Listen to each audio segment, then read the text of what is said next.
Welcome to the Tombstone Kings of Queens. Due to adult language and violent nature of the stories told, listener discretion is strongly advised.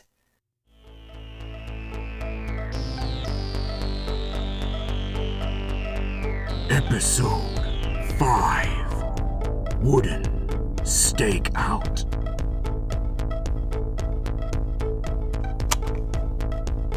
Ever since recent events, I'm pretty sure the Tombstone Kings of Queens have disbanded. And since the cemetery, haven't heard from Nyx. She just took a week off work suddenly. I'm gonna look for potential liver donors. Not voluntary, just potential. Pura hasn't answered her phone. No surprise there. Chandra was the only person who'd meet up with me. She has a new scar down the side of her neck. She keeps trying to heal it, but given her total recent breakdown, she's hesitant to overuse the drowned girl. Tired and scared, but at least we got hold of each other. I got approached by one of us about working the Twilight Network. Seems Randy Curtis from the Crossroads Drifter is MIA. Might be a nice change of pace. When America first invaded the Middle East, after 9/11, I had 2 cousins sign up, volunteer. They aced basic training, of course. Southern boys always do.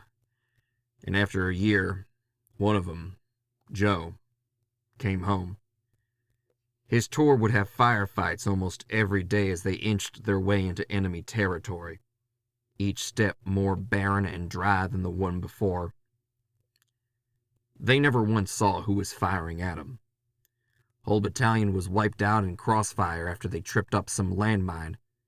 Front vehicle just flipped over. Joe's brother had launched himself on top, shielding him, and Joe played dead. He was shipped back maimed, one of his eyes forever useless. The family didn't know what to do with him. He'd suddenly get angry, then brood for days. Couldn't hold down work, couldn't find anything that would have him. The one time we spoke, I must have been watching his mom's dogs, maybe 14, 15 years old, and he threw a football from across the living room with such force it slammed the front door closed. My head was inches from where it landed. "Shit, Joe," I said. "I didn't even see that coming." Joe muted the TV and said, "You never do. Not when it counts." Whatever has happened to my family, I know in my gut that Joe survived it. The darkness of this world, it only takes the good people, those willing to help, and it preys on that kindness. And when it takes you, damn near you'll never see it coming.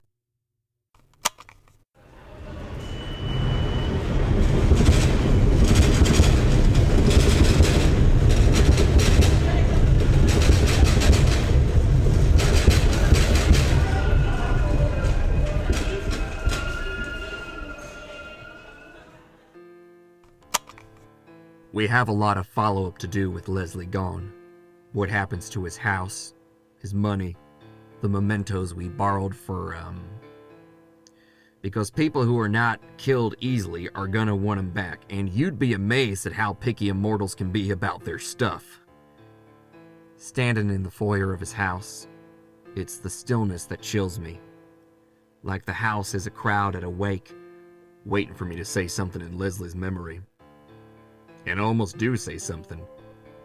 But habits take over, so I don't have to think about how much it hurts to stand in his house without him. I take off my shoes, like he always asked, and I move to the basement. The memorabilia in his drawers and against his wall, they look like the prop list from Warehouse 13. Dream catchers, candles of every size and color, crucifixes, prayer beads. Then I see something that catches even the general's eyes. Something I hadn't noticed before. It rests under a glass plate, surrounded by dried butterflies and yellowing pages of scripture in Latin, I guess. It's a small mask, maybe made of foggy glass or clear crystal. Almond-shaped eyes, relief carving along the face of crucified Jesus but no head. Using the general's eyes, this small oval mask bleeds death energy, thick and red. I take the risk of lifting the glass lid, and I touch the mask, and it tickles my hand. I hear the general tell me it's a death mask, the last earthly remnants of a Geist, someone bloody and vengeful. I didn't realize that a Geist could die, but I guess like every other ghost, when they feel their work ain't done, they can leave something behind. This memento is powerful, but only in the right hands. Do I have the right hands? He tells me that I don't, but I do hold the right keys. He also warns me that it's dangerous to use a Geist's power, even a dead one, if they're unwilling. Something I feel needs to be said at this point. We are not the good guys. Our Geists are not the good guys. Yes, they're powerful. Yes, they give us a second chance at life and act as our Siamese guardian angels, but that don't put them on the angel's side all the time. They don't care about morality.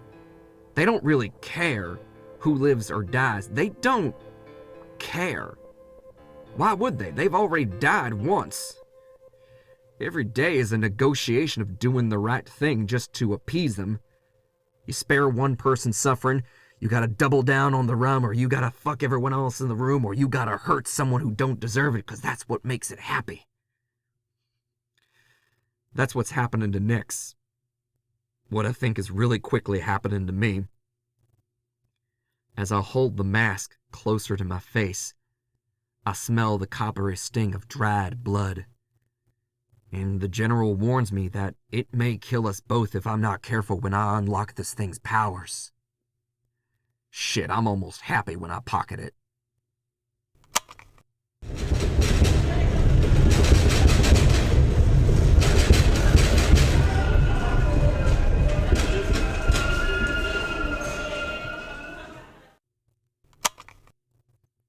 I got this little pen, has a little black light above it. I flash it over their ID. I get to stamp their hand, close the door. Someone else gets to enter the club. Repeat, all night. With me at the door on the inside, and Chandra running drinks and bussing, we have the whole club covered tonight. Converted factory right on the water. Strobe lights reflecting off geometric sculptures made from shiny fabrics. Anyone across the river must think we're resurrecting Bowie, or Prince, or Willy Wonka. Hard to gauge a regular crowd when everyone has the same chemically bleached straight hair, douchey waved haircut, and cocktail dress. DJ's machine bellows out a high tide of stage fog. Bursts of colored light pop and flare in the cloud like an angry rainbow in its death throes. Around 9 o'clock, I feel the general shift his attention. He tries to turn my head, move my eyes for me. And just before the stage fog engulfs the front row of grinding and flailing bodies, I see our mark staring right at me. Young, short kid, tanned Asian, I don't know, maybe Korean, mid-teens, gray hoodie, spandex pants, toting a messenger bag over his right shoulder. No way he works here, and no way he came in through the front. The general touches my face with his bony finger, and amid the stabbing headache of the death sight, I notice something. Kid's trailing some kind of darkness inside him. Not like emotionally, I mean a literal darkness. I don't know how to describe it, but he's tainted. Now normally when we look at someone, really look at them, we can tell them how healthy they are and almost down to the date they're gonna die. This kid is a blank slate. Living, but no closer to the end. The general confirms that he's following me, and has been following me, for weeks now. I'll wave to Chandra to signal her. She pretends to drop a glass, grabs her wrist, and runs toward the ladies' room. I pretend to follow out of concern. When we meet in the corner, the kid's making his way down a back hall, behind the stage where DJ Hamlin is already shirtless and remixing Adele. We do what we came to do. We trail the bastard.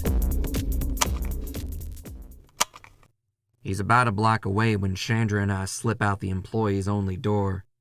New spray paint along the side of the wall. Looks like a jagged animal eye. Simple streak representing the pupil, some predator's eyes, maybe a wolf's. As we follow, I ask Chandra what exactly the plan is. She traces her upper thigh, outlining her pocketed butterfly knives. Okay, so what if he runs? She pats her thigh again. About a half hour later, when he reaches 21st Street, the kid slips under a loose pile of plywood. After about a half an hour later, when he reaches 21st Street, the kid slips under a loose piece of plywood, making a makeshift fence, entering the huge construction site of some new corporate HQ. He'll probably cross the lot and head for the Amtrak lines, follow them to some sleeping trains, and tag some of the bulldozers along the way. We watch him through a hole in the makeshift wall as he blends into the shadows, balancing on lengths of plywood over puddles and sand pits. Chandra slips between the fence easily enough and opens it from the inside for me. She's quiet tonight, focused. She's dealing with Leslie's loss by throwing herself into a task by helping me track this kid and solve this 515 mystery with me. We're all finding different ways to cope. This neighborhood we're in, Long Island City. Just when the 7 train crosses the river into Queens and elevates a good 6 stories above the highway, it's a hard place to wrap your head around. Neighborhood, if you can call it that, was once Crackhead Central.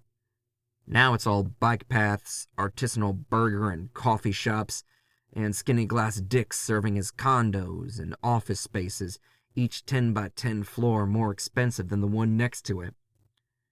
They can gentrify all they want, but building up this neighborhood is like putting a fresh coat of paint over a hornet nest.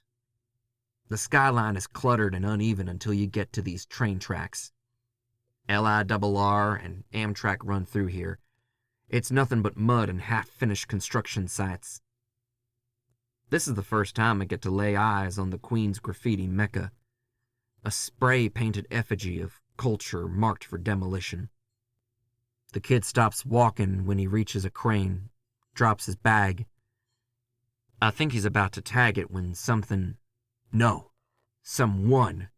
drops from the top of the crane. He lands without making a sound. Tall, raggedy white guy, tank top, pads, wrist guards over his shoulders, over his knees, a bunch along his arms. Parkour junkie, most likely. When he steps into the light, Chandra grabs my wrist and pulls me behind a pile of concrete pipes. She covers my mouth with her hand, and I understand why.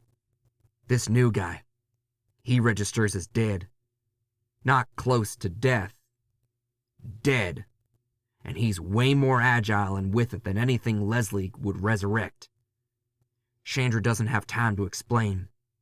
There's a deep thud that echoes throughout the pipes we're hiding behind. Parkour junkie is standing on top, eyeing us like a hawk that just cornered a pair of rabbits. The sliver of moon is high in the night sky above him, and in the darkness, his eyes glow a bright, angry red. He smiles, and I finally see his elongated front teeth. The fucker has fangs. As always, Chandra's the first to react.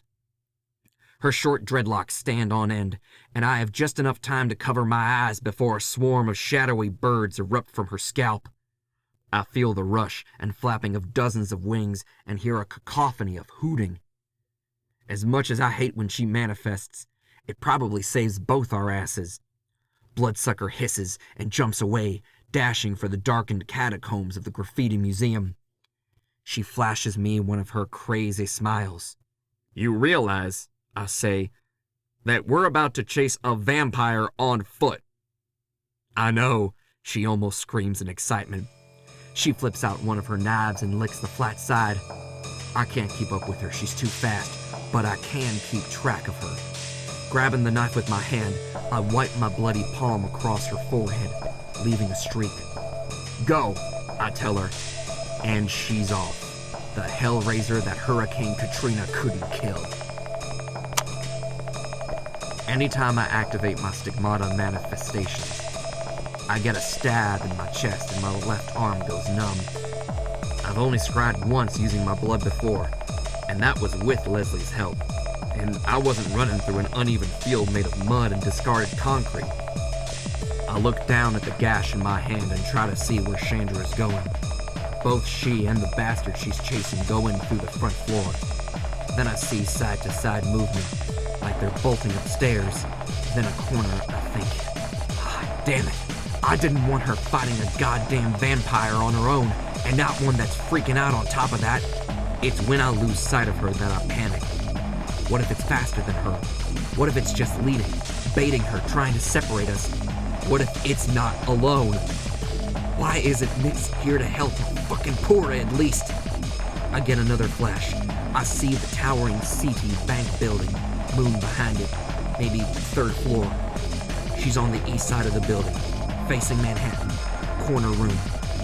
I bolt up the stairs and run down hallways, checking my palm every 30 or so feet in the dark, reading the blood, trying to get a reading on her. I turn the corner in time to catch Chandra as she crashes into me with a heavy grunt. Soon as I see the room, I know we're as good as dead. Fucking pentagram painted on the floor, Illuminati pyramid and eye painted on the blank concrete walls. Some sick man-sized straw figure made out of branches and animal viscera in the corner. Junkies there too. I'm glad to see one of Chandra's knives hilt deep in the side of his head. Chandra rolls up to one knee, and I see one of her hands is already clawed like a falcon. Smoky feathers are jutting out of the skin of her arm. When it comes to fight or flight, she sails right down the middle, cutting everything as she goes along. She's got a slash across her face, and the gray fog of ectoplasm is bleeding across it. She's gonna heal, but we have to finish this asshole fast. He stands up straight, and I see he's packing some claws of his own.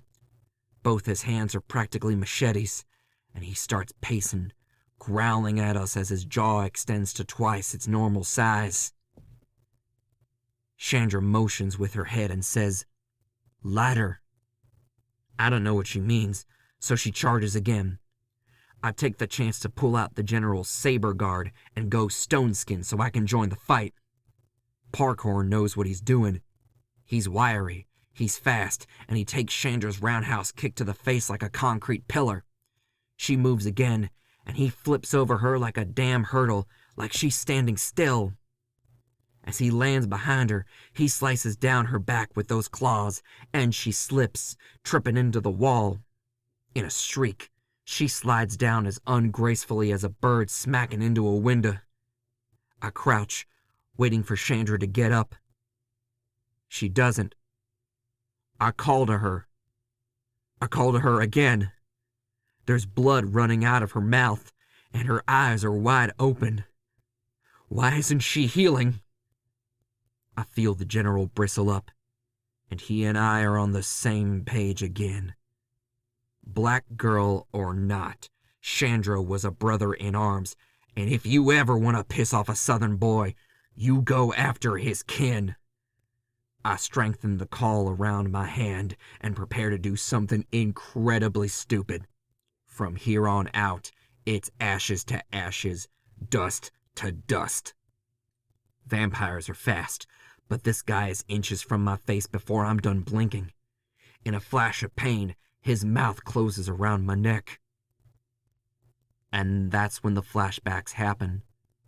Horrible, painful memories, and I can't tell whether they're coming from me or the General. As I feel him bite through my stone skin, I relive the night that I died. The hot rush of blood, the wet crunch of my throat, the powerlessness as my arm goes limp just like before. He's about to clamp down and twist. He's about to snap my neck in his mouth just like before. This was how I died. A fucker just like him. And I'm not letting it happen again, but I'm getting lightheaded as fuck. Lightheaded. Chandra said lighter, like the one in my side pocket. Metallic flick pops a tiny flame close to the vampire's face, and he jumps back out of a knee-jerk reaction. I hope that the effigy in the corner is dry, and I toss the lighter into it. The flames spread slowly, but it catches his attention. I need a plan. I need to drop him, because more of my blood is in that bastard's mouth than in my own. I call to my blood inside the vampire, and I think hard, spiky thoughts. I think of shrapnel, grenades, and landmines, like the kind you bury in a desert road. I imagine a big red button in my mind, and I press it. He doesn't have time to react. My blood solidifies and puffs out into a ball of spikes. I see needles of my own blood jut out from his throat and chest, shredding him from the inside. Focusing, I make the blood blade sticking out of his chest spread apart and open him like a pair of pliers. The bastard falls, scrapes at the floor, and stops moving altogether. Chandra is still lying on the floor. I want to crawl to her, but all my attention goes into healing, forcing ectoplasm to sheathe my open neck and pull my skin back together. Fucker cracked through my stone shell. Gotta make that stronger for next time. Smell of smoke from the straw thing in the corner starts filling the room along with the crackle of burning wood. I hear a phone go off, coming from the guy melting on the floor. Caller ID reads a photo of a crown and the numbers 5:15, and I realize they're not numbers. They're letters. S-I-L-S. Sills. I feel this weight lifted from my head in a sudden pop of clarity, like when you suddenly remember the name of your favorite actor. I hold the phone to my ear. A voice comes on the other line. I recognize it right away. Who is this? Mr. Calloway? Where is the owner of this phone? Taking a long dirt nap. Silence. Then he compliments me on being resourceful and stupid enough to injure his sheriff. He asks if I'm Robert Crutch. I say yes. What should we do about this? He tells me we should still keep our appointment for tomorrow night, the 15th, to come to his office on the top floor. He promises I'll have my answers, and then I'll answer for what I've done. So that's where we stand. 2 of us are down. 2 of us unaccounted for. Chandra's crumpled up in the back seat, and I don't see the drowned girl anywhere. She is very much dead. Had to hotwire a car to make the trip back to Leslie's. I'm healing. Slowly, but I'm healing. Would go a lot quicker if I used the death mask. Uh-huh. Well, we're gonna need a tiebreaker on that vote, my friend. I'm gonna pass out for a while once we both get down to the basement. Say, if any of you listening to this hear from Nix or Pura, can you send them our way? Thanks.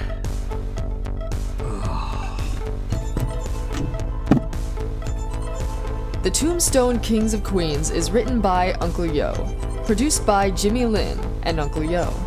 And don't forget, original music produced by Jimmy Lin. Special thanks to Onyx Path Publishing and White Wolf Publishing for the chance to haunt a whole new world of darkness. Comments? Questions? Suggestions? Join us on facebook.com/UncleYo or check us out on patreon.com/UncleYo and help keep the Twilight Network in touch.